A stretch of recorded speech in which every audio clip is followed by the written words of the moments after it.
부처님께서 왕사 성 영취산에 계실 때 그 나라의 임금인 바사익 왕에게 외동딸인 선광이라는 18세의 공주가 있었다.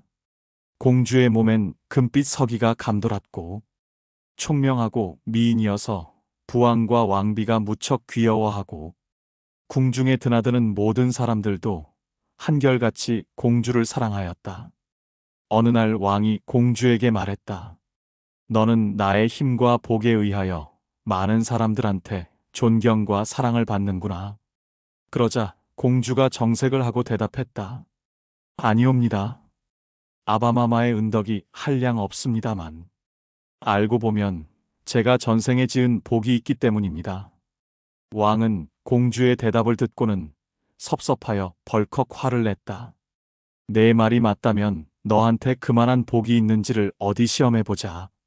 하며 시종에게 명해 성 안에서 가장 헐벗고 굶주린 젊은 거지 사내를 한 명 데려오라고 해서 그 거지에게 공주를 시집 보내면서 너는 지금까지의 행복이 부모의 은덕이라 생각하지 않고 내 스스로의 복이라고 주장하니 너의 주장이 얼마나 잘못되었는가를 절실히 깨달아라 하며 왕궁에서 쫓아냈다.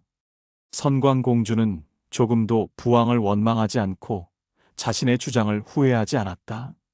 슬피 우는 어머니를 뒤로 한 채 선광공주는 마침내 거지를 따라 왕궁을 떠났다. 거지는 산 밑에서 거적대기로 만든 움막집에서 혼자 살고 있었다.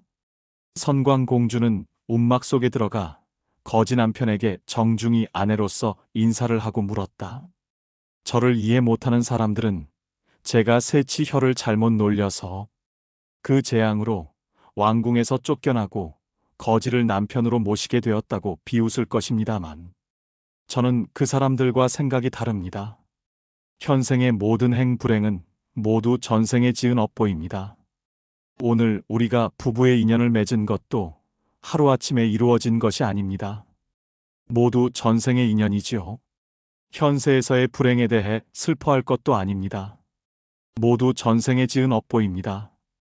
이제 우리는 부부가 되었으니 부처님께서 말씀하신 인과를 믿고 선행을 통해 복을 짓는데 게을리하지 맙시다. 그런데 당신에게는 부모님이 계신가요? 거지 신랑은 대답했다. 우리 집은 조상 대대로 나라에서 손꼽히는 큰 부자였는데 아버지 대에서부터 집안이 몰락하여 가난한 신분이 되었소.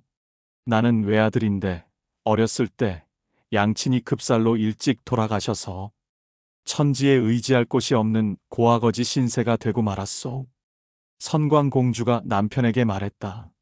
전생에 가난한 사람들과 수행자들에게 보시를 한 공덕으로 부자가 되는 것인데 아버지 대에 와서는 보시 공덕을 지으시지 않은 것 같군요.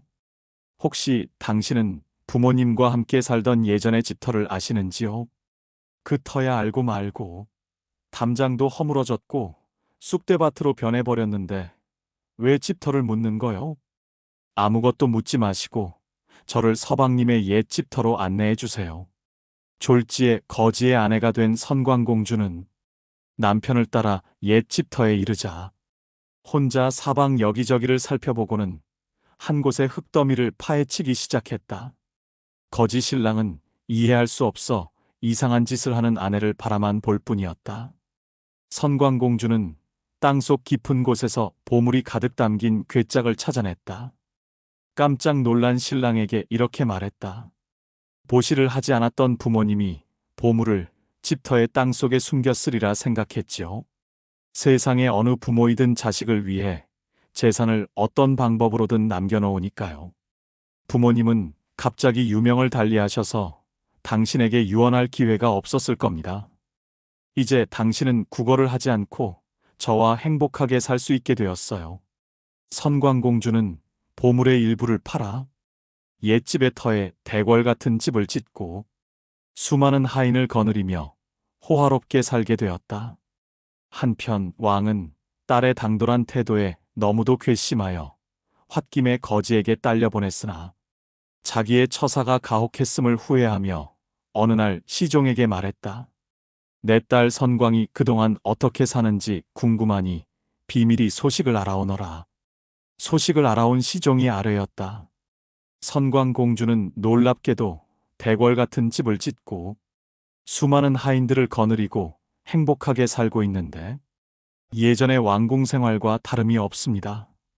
왕은 시종의 보고를 듣고 믿을 수 없어 밤에 몰래 선광공주의 집을 살펴보았다. 과연 공주는 행복하게 살고 있었다. 왕은 눈시울을 적시며 감탄하면서 이렇게 말했다. 과연 부처님의 말씀에는 거짓이 없구나. 일체 중생이 제 스스로 선악을 지어 그 보응을 받는다는 말씀은 만고의 진리이지 않는가? 선광공주는 무엇보다 거지 남편에게 학문과 예법을 익히게 했다.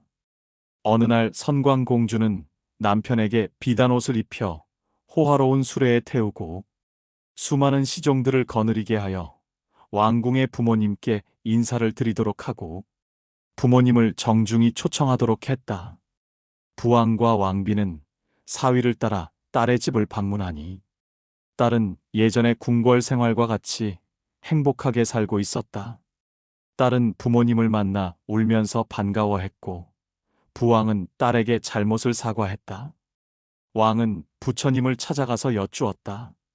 부처님이시여, 저의 딸 선광은 전생에 무슨 복덕을 지었기에 왕가에 태어났으며 또 거지를 따라가서도 행복할 수 있는가요? 부처님께서 선광의 전생을 살피시고는 말씀하셨다. 과거세에 비바시불이 계실 때 그 나라에 반두라는 왕비가 있었습니다. 왕비는 인물이 빼어나고 총명하며 불심이 깊어 보시하기를 좋아했습니다. 나라의 국민 모두가 왕비를 찬양하였습니다. 비바시불이 열반에 드시자 무수한 오색사리가 나왔는데 왕비는 대탑을 세워 비바시불의 사리를 봉안하여 공양하면서 자신은 물론 중생의 복전으로 만들었습니다. 그리고 비바시불의 불상을 조성하고 나서 이렇게 발언하였습니다.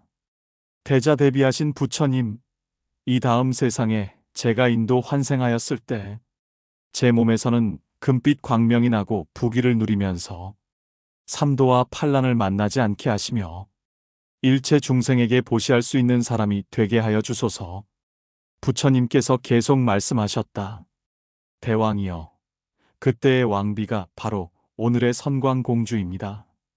그리고 거지 사위는 전생에도 선광공주의 남편이었습니다.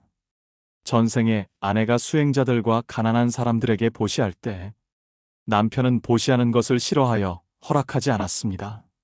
그러나 나중에 아내의 보시 공덕에 대한 설명을 듣고는 마음을 고쳤습니다. 그러한 인연으로 금생에 남편은 거지 몸을 받았다가 선광공주를 만나 부귀하게 된 것입니다. 그러나 선광공주가 떠나면 남편은 다시 가난해질 것입니다. 이와 같이 중생의 선악의 업은 마치 그림자처럼 따라다니는 것이니 인과를 두려워해야 합니다.